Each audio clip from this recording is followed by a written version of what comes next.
You're in the Temple of the Rants, where I rant about whatever my $15 a month plus patrons want me to rant about. You can get one of these by becoming one of those. This one is for Mystic Falco, who says, rant about The Wind Rises. Oh man, The Wind Rises is one of my favorite movies. Definitely one of my top three Miyazaki's, Ghibli's, possibly number one. Movie makes me really fucking emotional. I wrote a video about it back when it first came out stateside in like 2014, early 2014. I don't know if that's still online. It's definitely in my Patreon archive, I think. But in that one, I talked mostly about like the fear of death and like more of the visceral way that the movie made me reflect on my own feelings. But if I had to talk about what I really think the movie is about, it's about the danger of obsession and passion and sort of missing the forest for the trees by, thinking that, like, basically clinging too hard to one identity and one, like, compulsion at the expense of noticing the things happening around you. So, like, the main dramatic thrust of the movie is that this character, all he ever wanted since he was a kid is to build planes. He's good at building planes. He's very passionate about it. He, gets a lot of pride from the fact that he's good and that, he's needed, and he feels this intense sense of purpose towards doing this thing. But if you really pay attention to, like, what's actually going on, it's like there's a lot of unglamorous aspects to it. Like, he's making warplanes. He's not really interested in war. He doesn't necessarily think that the war that they're fighting is justified, but this is the only excuse he has to make these planes. And because making planes is so the forefront of his mind, so much of what he's dedicated his identity to, he's willing to just ignore the negative aspects of what he's doing in order to live this passion, only to, in the end, after, seeing what the planes have caused, eventually being like, you know what? I shouldn't have done this. Like, I shouldn't have built these planes because, like, as much as I, in the moment felt gratified by doing this, ultimately the result of it is something that I am not happy with. And, like, having achieved this mastery over this craft has not left me in the end feeling that I lived the correct life.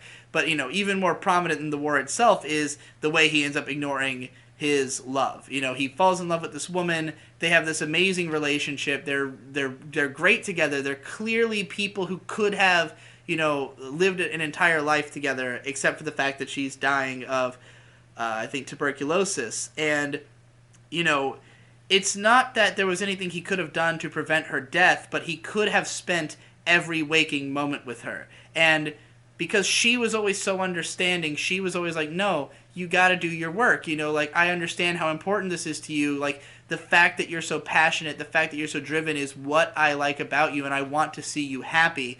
But it's only after she's gone that he realizes he would have been happier spending all that time with her. He would have been happier not doing this career that led to nothing. It led to nothing but death and destruction, and, him ultimately feeling like he wasted his time, that he could have better spent, maximizing every moment with this love and never quite appreciating just how fleeting it was going to be, never quite understanding that she was going to be gone and there was nothing, like, nothing was going to fill that void. And, it makes me cry my fucking eyes out, and it definitely made me, the last time I watch it, sort of assess myself, because I am somebody who is very easily driven into the mindset of total workaholic. Like, because of the fact that I can convince myself, I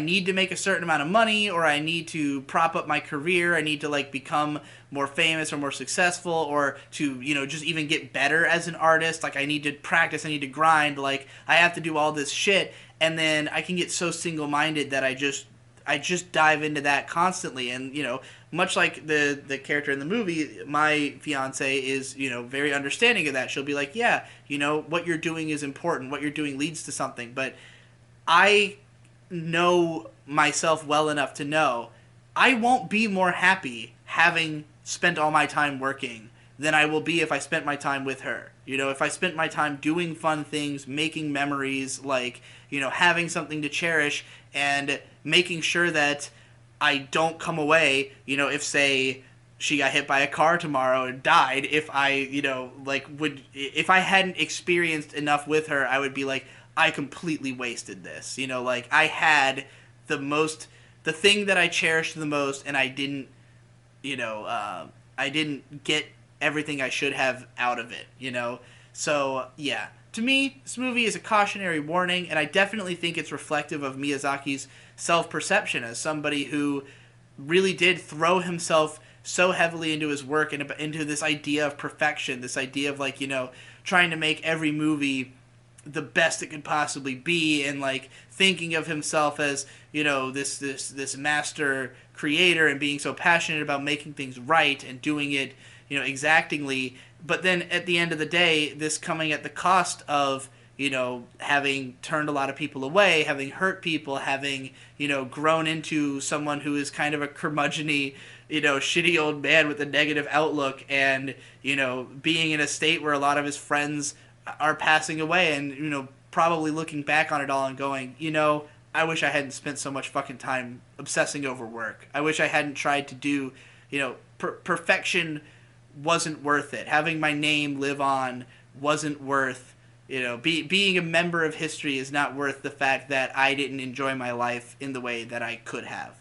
I don't know how much he exactly felt that, but the fact that he made it as sort of his retirement film before, of course, coming back again, that's what I get out of it. So, yeah, fucking phenomenal movie.